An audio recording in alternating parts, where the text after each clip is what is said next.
Good evening, everybody. I'm so honored to be here at the Speakers American Academy. And on behalf of the Speakers American Academy, I'd like to welcome you all. And we're gonna talk about one of the most character in the ancient history, that's King Tutankhamun. This is the gold mask of King Tutankhamun. And when I mention his name, I remember his phrase, "Death will strike with its poisonous wings whoever dares to disturb the king's peace." This is a phrase we found inscribed on the king's tomb. But the real fact is, we are here in the presence of the gold mask, which is estimated to be over 3,700 years old. And it belongs to King Tutankhamun of the 18th dynasty from the New Kingdom. That's it. Perfect. 100 years ago, while the excavation of the Valley of the Kings, Howard Carter and Carnarvon were so lucky to find a unique tomb. That's the tomb of King Tutankhamun, because it was the only one not being stolen before. So they were able to find tens, hundreds of pieces. They were able to find over 5,000 pieces in that tomb of pure gold and semi-precious stones. It was 1922 to 1923, and it was like the talk of the century. They found this piece particularly covering the king's mummy inside his gold coffin.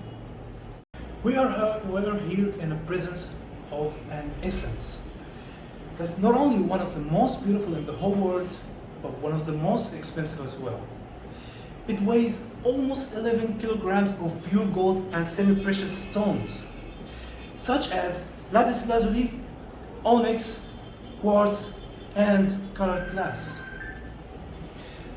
This is the original piece that's in the Egyptian Museum, and it's being transported with the other 5,000 pieces to the Grand Museum.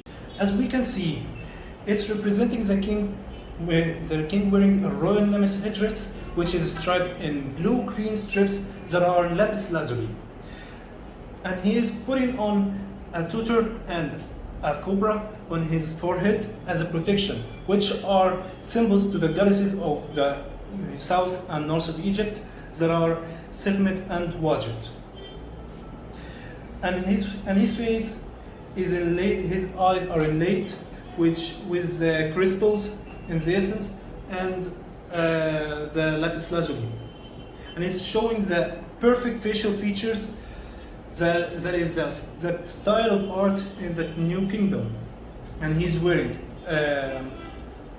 this royal headdress, and it's knotted in the back. And there is a magic formula to protect the king, which is recorded from the Book of the Dead, chapter 151. As we can look at his chest, he is wearing a royal necklace, which is attached to the head of Horus, King Horus, and it's made out of lapis lazuli, that's the blue color, and onyx, that's the brown one, and quartz. And that's all for today. And I want to ask a question. What do you think is the genuine value of this masterpiece? Simply, the answer is it's priceless. It's priceless because it's too value to give a cost. And thanks for today. Well, thank you very much. It's been a great presentation. Well, highly appreciate it, Abdurrahman. Thank you. My pleasure.